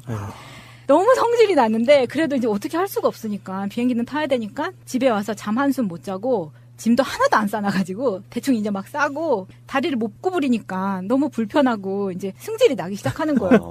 나는 가서 수영장도 가고 선탠도 하고 해야 되는데 이걸 못 한다는 게 너무 이제 성질이 나는 거죠. 근데 가만히 생각해보니까 대한항공에 전화를 해야겠다는 생각이 들더라고요. 저와 같은 사건을 겪으신 분들은 꼭 이 방법을 쓰시기 바래요. 다쳤을 때 어떻게 되는지. 대한항공에 전화를 했어요. 새벽 3시에 정말 떨리는 목소리로 제가요 이따가 11시에 프랑스 가는 비행기를 타야 되는데 제가 지금 다쳤어요. 뭐 이제 또 연기 또 나온다. 연기하시네, 연기. 그래서 전화를 했더니 그러시냐고. 제가 다리를 다쳐서 구부릴 수가 없으니까 저는 내심 기대는 했어요. 이전에도 한번 그냥 갔는데 비즈니스로 업그레이드를 해준 적이 있어가지고 혹시 바꿔주지 않을까 혹시 자리를. 그렇지 않을까. 근데 저는 목적은 그게 아니었고 제가 공항에 도착해서 비행기 탈 때까지 휠체어를 좀 해줄 수 있냐 이걸 한 거였거든요. 정말 딱 공항까지는 택시를 타고 이제 가서 거기에서 이제 도착을 했더니 정말 휠체어가 딱 나와 있는 거예요. 진짜요? 네, 정말 택시 내리는데 기다리고 있어요? 네. 정말 제가 재벌 총수가 된 것처럼 그걸 타고 뒤에 이제 직원들이 짐이랑 이런 거 다 갖다 주고 하고 다 확인하고 누군지 다 확인하고. 네, 티켓팅이랑 이런 것도 다 해주고요. 그리고 이제 그걸 타고 휠체어만 들어갈 수 있는 이제 출입국 쪽으로 가요. 그래서 그런 서비스를 한번 받았어요, 제가. 근데 들어갔는데 제가 너무 슬픈 거예요. 내가 왜 이렇게 짓을 했나? 막 이런 생각을 하면서. 어제 났었을까 하면서. 그게 너무 이제 서럽기 시작해가지고 공항에서 들어가는데 제가 막 펑펑 울었어요, 앉아서. 그러니까 되게 사람들이 봤을 때 어땠겠어요? 범죄인 인도하는 것처럼. 그러니까 애가 다리에 붕대는 감았지. 초췌한데 애가 막 울고 있으니까 막 강제 추방되는 그런 분위기인 거예요.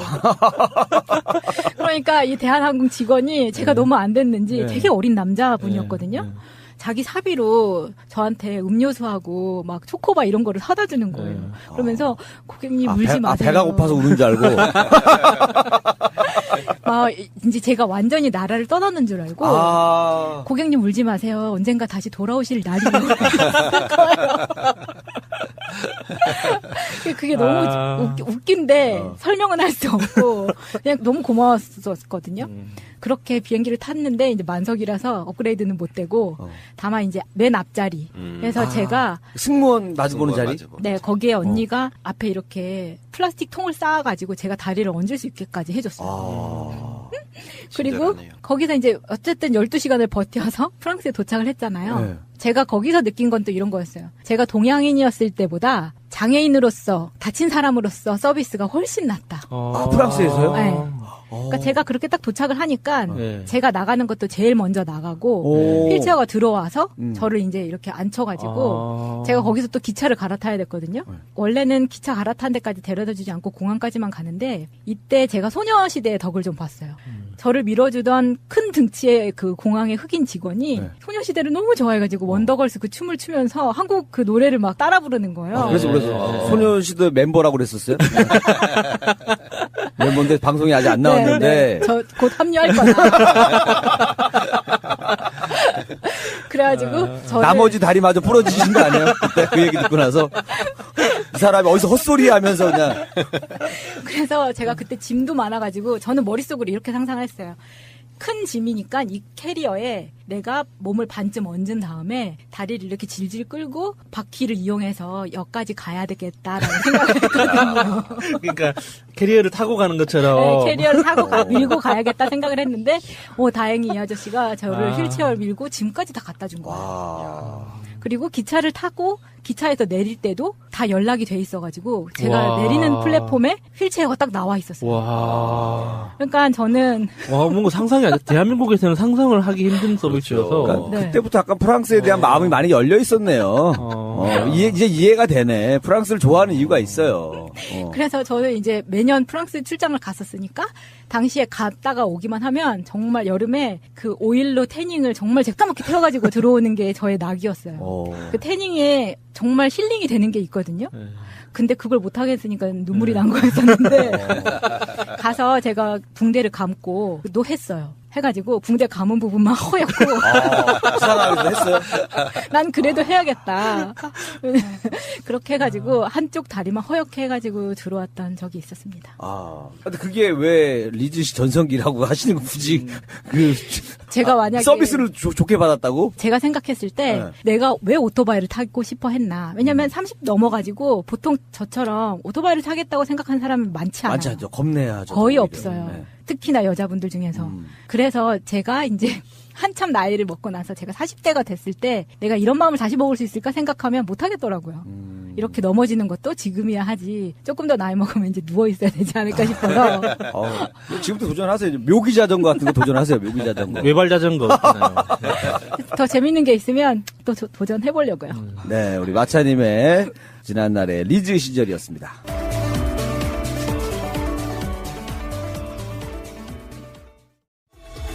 꼭 알아야 할 어제의 뉴스.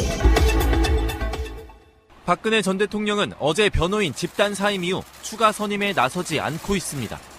사실상 법적 대응을 안 하겠다는 뜻으로 풀이됩니다. 실제로 박 전 대통령은 변호인 측에 형량이 20년형이든 30년형이든 개의치 않는다고 말한 것으로 전해졌습니다. 또 박 전 대통령은 이재용 삼성전자 부회장과 김기춘 전 대통령 비서실장의 선고를 앞두고 책임이 자신에게 있다는 옥중 메시지도 공개할 방침으로 알려졌습니다. 이에 대해 법조계에선 법정에서 혐의를 다투는 대신 정치 투쟁을 본격화하려는 시도로 보고 있습니다.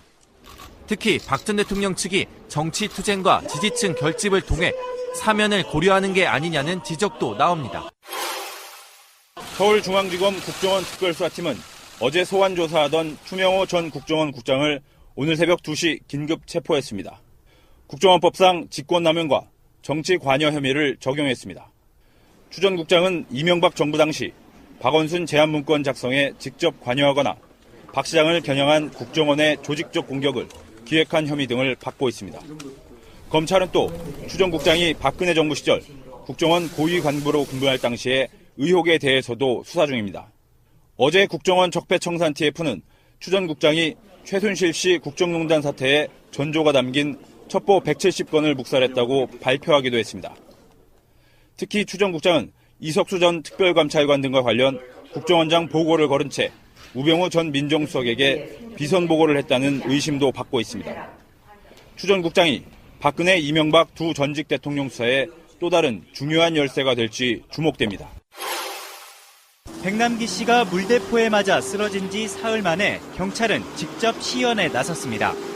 과잉 진압이 아니었다는 걸 보여주기 위해서였지만 물줄기 세기도 약하고 실제 표적 없이 맨바닥에 물을 분사해 되레 논란만 키웠습니다. 경찰은 사고 당일 현장 보고서와 국회 청문회에서도 줄곧 안전하게 살수가 이루어졌다고 주장해왔습니다. 때문에 경찰청장은 사과하셔야 되는 거예요. 살기를 가지고 7차례를 그냥 직사살수로 한 경미한 어떤 숫자의 선택 방법이나 보는 기준이 달라질 수가 있기 때문에 그런 사안을 가지고 전체적으로 경찰이 잘못되었다라고 하는 것은 대단히 적절하지 않다고 생각을 합니다. 하지만 검찰은 경찰이 백 씨 머리 쪽에 직사살수에 두개골 골절을 입게 했다며 업무상 과실치사 혐의를 적용했습니다. 경찰은 직사살수 때 최대 강도가 3000rpm을 넘지 않도록 제한해놨다고도 주장했습니다. 하지만 검찰 조사 결과 백 씨에게 살수한 충남 9호차는 수압 제어 장치가 고장나 있었고 살수 요원 한모 경장이 고장 사실을 숨기고 보고서를 허위 작성한 정황이 확인됐습니다.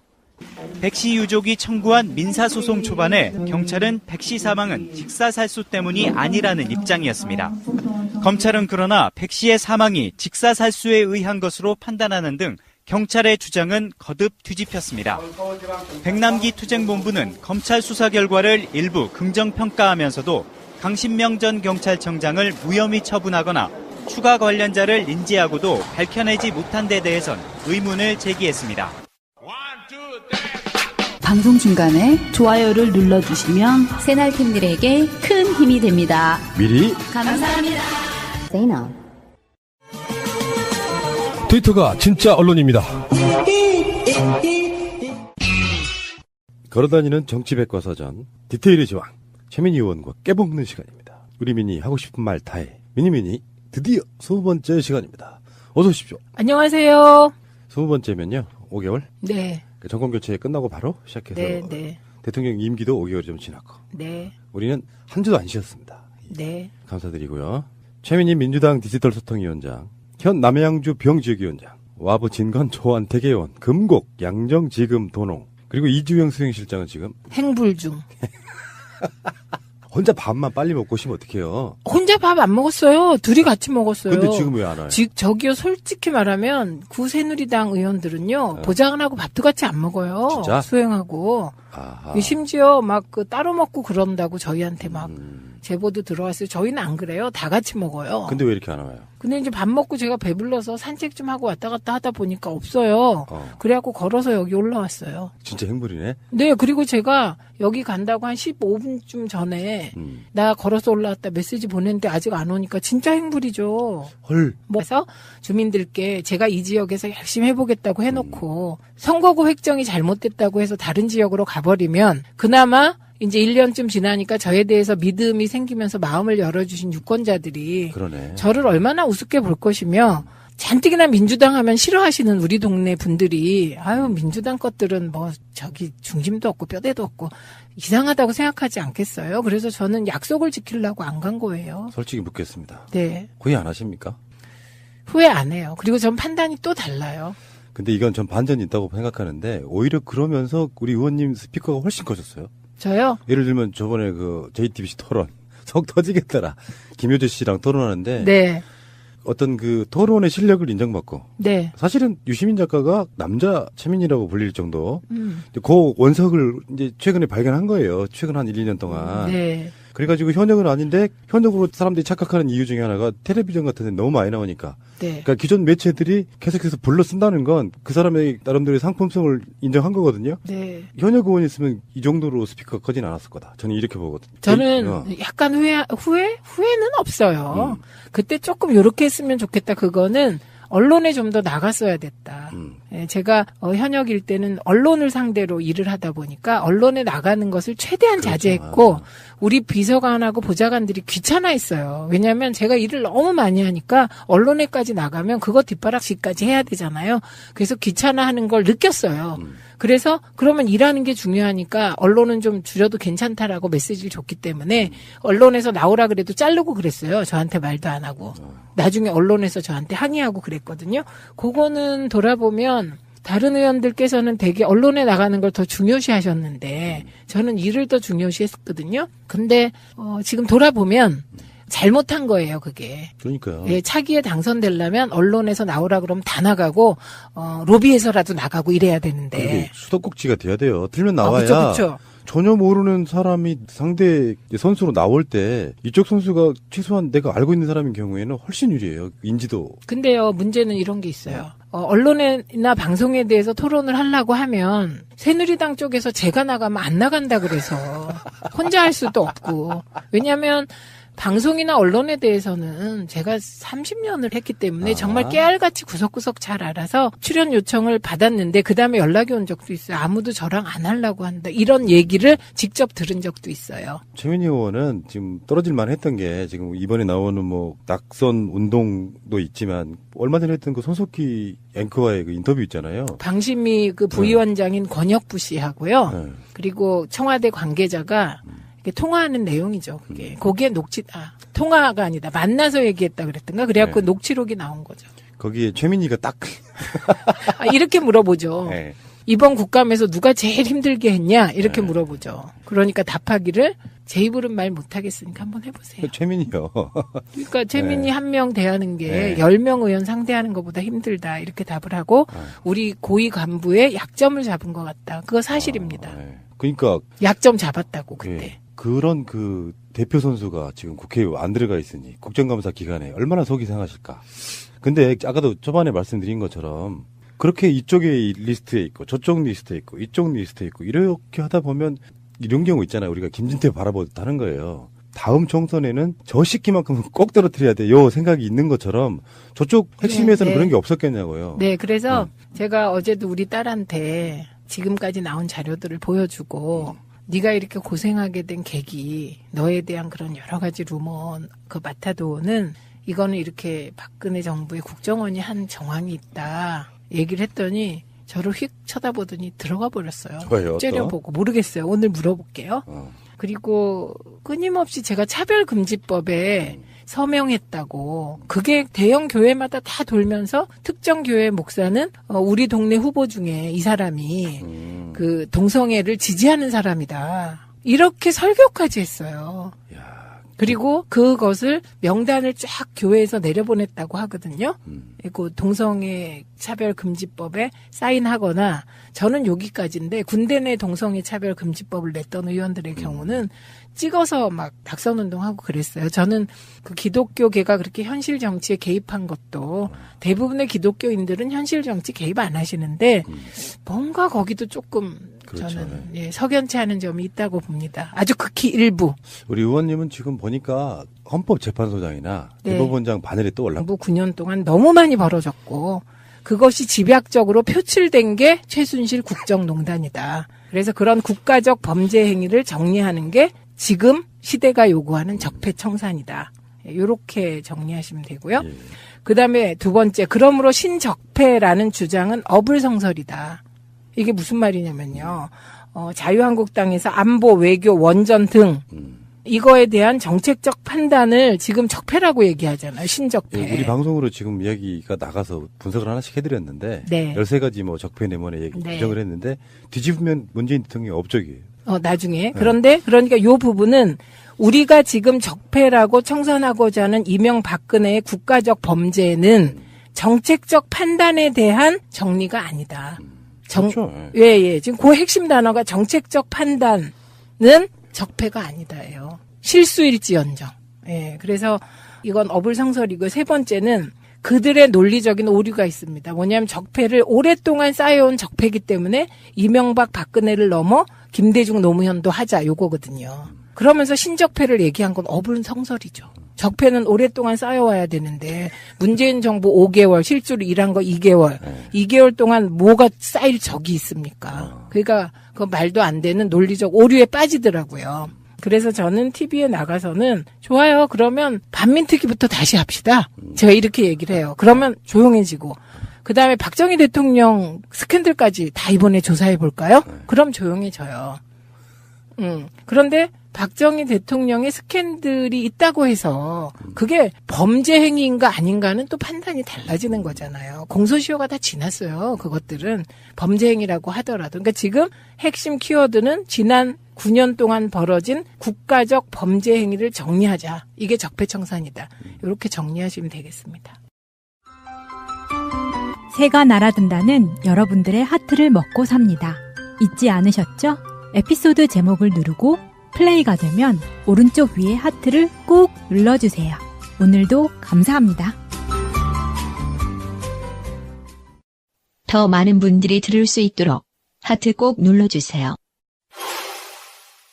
이걸 이제 일종의 물타기잖아요. 아, 그렇죠. 정치적 의미로는. 물타기. 그냥 물을 막 타가지고 흙탕물 만들어 놓고 이게 무슨 맛인지 모르게 만드는 전략이라면 전략이고 꼼수라면 꼼수인데 일상생활에도 그런 경우가 많이 있습니다. 부부싸움 하다 보면은 당장 일어난 사건, 서로 간의 분쟁은 무슨 오늘에 일어난 일인데 꼭 잘못한 사람이 그러는 너는 하면서 물타기를 해요. 난 그 물타기 정말 싫어하거든요. 네. 아니 이거를 오늘 걸 딱 정리를 확실히 하고 나가야 뭔가 좀 새로운 그 발전 방향도 생기고 그러는 건데 상대방한테 그러니까 너는 5년 전에 뭐 어쨌잖아 이런 식으로 이야기가 되면 부부싸움에서 그런 일 많죠. 죽기밥도 안 돼요. 근데 저도 그래요. 왜냐면 제가 이제 이렇게 싸울 때 있잖아요. 집에서 이제 뭐 딸하고도 싸우고 아들하고도 싸우고 남편하고도 싸울 때 어느 순간 제가요 몰리게 되면 저도 모르게 너 지난번에 이랬잖아 이러고요. 그러지 마시라고요. 그리고 그 우리 남편에 대해서 옛날 옛적 언제 당신이 돈 안 벌고 어째서 내가 이랬고 저랬고 그래갖고 옛날 얘기를 실컷 하다 보면 우리 가족들이 막 또 저런다고 화를 내요. 근데 왜 제가 그러나 생각해 보면 궁할 때. 몰리고 있을 때. 네. 지금은 자유한국당. 그런 거죠. 예.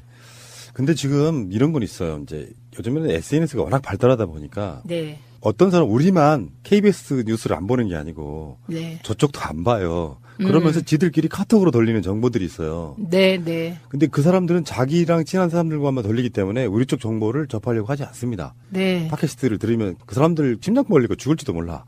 그러니까 안 들어서 서로 간에 설득이 안 돼.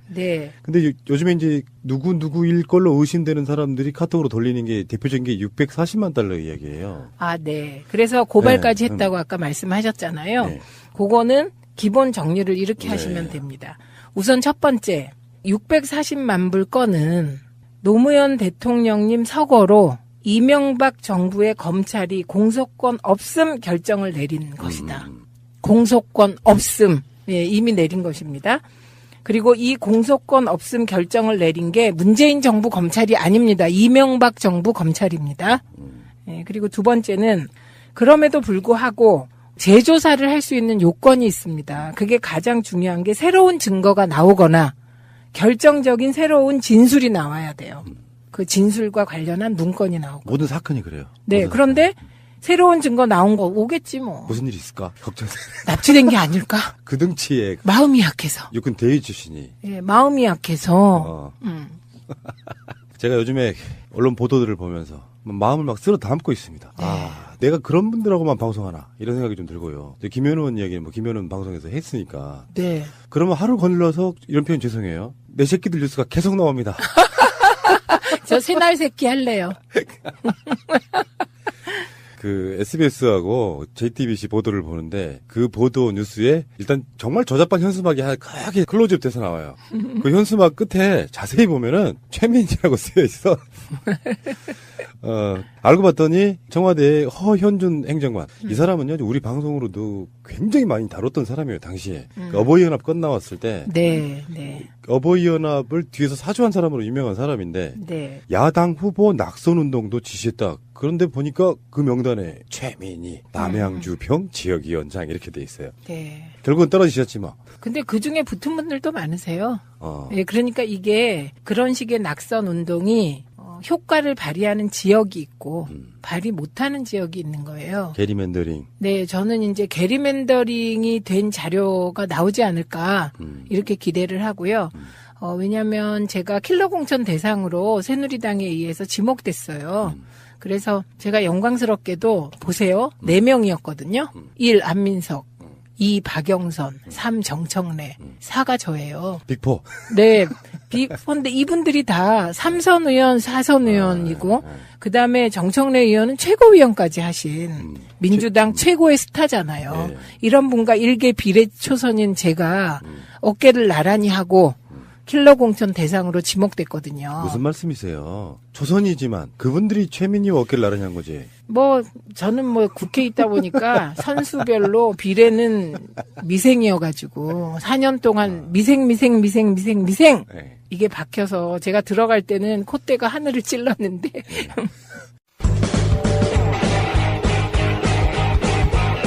제도로서의 민주주의가 흔들리고 구타는 일은 이제 없습니다. 민주주의가 밥이고 밥이 민주주의가 되어야 합니다.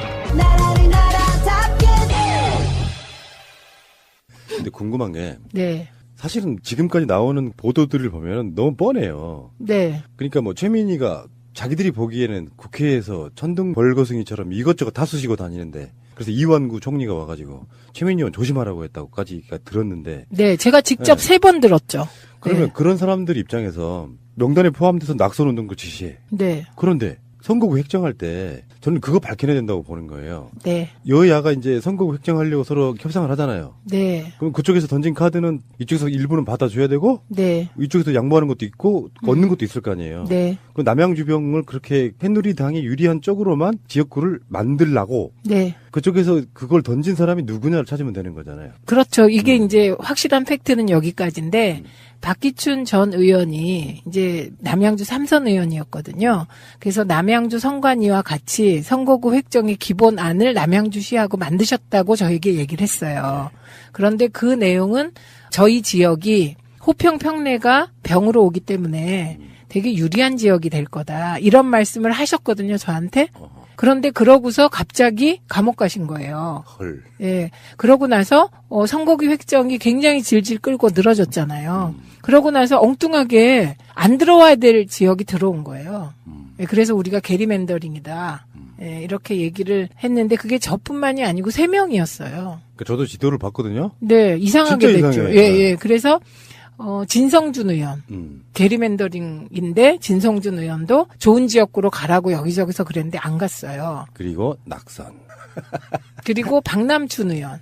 근데 박남춘 의원은 워낙 이분이 거기 토백이세요. 예, 토백이고 그 지역에 좋은 고등학교 나오시고 그래서 그분은 예를 들면 한 2만 표 차로 이길 걸 조금 떨어지는 차로 이기는 정도였고요. 제 경우는 이제 토백이도 아니고 간지 1년 만에 선거를 치르는데 게리맨더링을 해버리니까 치명적이었죠. 그래서 저도 당 일부에서 을이나 갑으로 가라. 경선하면 제가 이긴다 그랬어요. 여론조사 해보니까. 그런데 진성준 의원처럼 저도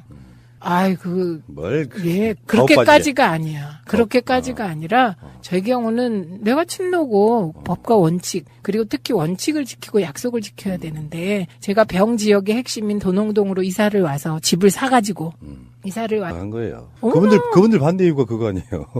정성이 참. 그래갖고 그다음에 오늘도 추명호인가요? 네, 그분과 관련하여 그분이 입수했던 최순실 관련 자료 보면 윤전추가 최순실의 개인 트레이너였다. 요거 나오잖아요. 그거 제가 그때 윤전추 얘기하면서 최순실 추적하다가 일정 부분 들어가면 추적이 안 돼서 못했던 거고요. 그래서 그때 이제 필라테스 장비 고가에 그 필라테스 장비 폭로하고 윤전추가 뭐 하는 사람이냐. 그래서 박근혜 개인 트레이너다. 제가 몸매 관리용 3급 행정관이다. 이거 폭로하면서 그때 이제 저하고 김기춘이 설전하는 내용이 노컷 동영상으로 막 돌았죠. 그리고 그 생각해보면 어제 누가 그러더라고요. 아유, 찍히는 게 당연하지. 남의 집 내부를 은밀하게 다 들여다본 거 아니야. 몰래카메라 폭로했지. 침대 세계 폭로했지. 뭐 휴지통 폭로했지. 뭐 이런 식으로 정말 감추고 싶은 어떤 치부라면 치부잖아요. 그런 거 다 폭로했는데 온전하길 바랬어. 누가 그러는 거예요. 근데 그게 야당 의원의 임무잖아요. 네, 저는 임무대로 한 거고 김현은 되게 웃겨요. 왜요? 자기는 그렇게 하면서 그렇지. 저한테 저를 어느 날 그만하세요. 그러는데 말투도 아니 그러니까 지난 방송에도 그 얘기 하셨어요. 그래서 자기가 말렸다고. 나한테 이런다? 와가지고 말투도 그만하세요. 그래서 왜? 그러니까 그러다가 지금요 박근혜가요 밥 먹다가 저거 죽여 그러고 있을 거래요. 그래서 제가 그러면 너 같으면 안 하겠어? 그러더니 아이 몰라요. 그리고 또 가버렸어요. 이제 솔직히 뭐 이런 말씀은 저밖에 할 수 없는 얘기라고 생각하는데 적당히 하고 이렇게 몸보신 하시는 분들도 계시잖아요. 같은 당에도.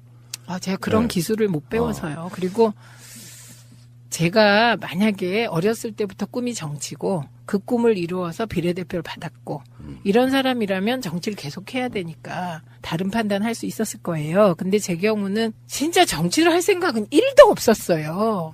노무현 대통령께서 서거하셨기 때문에 문성근 선배가 진짜 자기 숨을 못 쉴 것 같다고 했기 때문에 제가 통합운동 하다 보니 어떻게 이렇게 몸을 버려갖고 저는 시민운동의 원로로 살고 싶었거든요. 고고한 학처럼. 모두에게 존경받으면서 존중받고.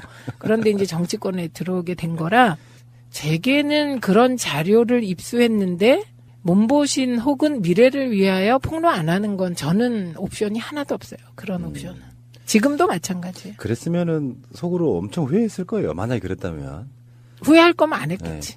근데 뭐 이렇게 생각해봐요. 국정감사 기간이고 재작년까지만 해도 국정감사를 뛰던 분인데 실제로 국정감사를 보고 있으면 이제 스타원들 나오고 그러잖아요. 그러니까 폭로해주고 이러는 내용들이 좀 자극적인 데다가 그거를 잘 풀면 언론의 관심도 받고. 근데 그런 거 있어요. 싹부터 자른다는 말처럼 초선 때 열심히 하는 건 맞지만 세상 물정 모르고 이렇게 막 약간 중구난방인 것도 좀 있잖아요. 초선 때는. 그러다가 재선이 딱 돼가지고 어떤 안정감도 좀 찾고 좀 노련해지면서 제가 봤을 땐 국회의원의 꽃은 저는 재선 때 정도로 보거든요. 정말 안타깝다는 생각이 들고요. 주광덕 씨는 어디 해외에 안 나가시나요? 참. 나가시기도 하겠죠 뭐. 근데 몇 분들 제가 보면 열심히 하시는 우리 비례의원들 보면 되게 긍정적으로 봐요. 그리고 우선은 여당이기 때문에 이제 더 이상 정보기관으로부터 탄압받을 일이 없기 때문에 열심히 하시면 되는데 한 가지는 조심하셔야 돼요. 정보기관이나 우리가 야당일 때 여당으로부터 견제받는 것보다 더 무서운 게 내부 견제라는 거. 눈치껏 하셔야 된다는 거. 무슨 말인지 알겠습니다. 저는 그 눈치조차 없어가지고 일만 막 하다 보니 이렇게 되었습니다. 내부적인 경쟁자가 있다 이런 얘기로 들리고요. 제가 잠시 후에 다시 오겠습니다. 자유한국당이 권양숙 여사, 노건호 씨, 노정현 씨, 연초로 씨, 박연차 씨 이렇게 고발했단 말이에요. 640만 달. 여기에 대한 확실하게 우리 좀 짚고 넘어가죠. 네, 제가 이걸 정리하기 위해서 노력을 하는데 TV 토론에 나가면 이게 시간이 정해져 있잖아요. 그러다 보니 깔끔하게 정리를 하지 못한 마음이 들어서 오늘 그냥 텍스트를 하나 드리려고요. 그래서 누가 이런 얘기 하면 이렇게 말해. 그렇죠. 그래서 지금 적폐청산을 얘기할 때 노무현, 김대중 적폐도 청산하자 이렇게 얘기할 경우 답변입니다. 지금 우리가 말하는 적폐청산은 해방 이후 지금까지 쌓여온 일반적인 문제점을 말하는 게 아니다. 지금 적폐청산은 이명박 박근혜 9년 동안 벌어진 국가적 범죄 행위를 정리하자는 거다. 여기서 핵심 키워드는 국가적 범죄 행위가 이명박 박근혜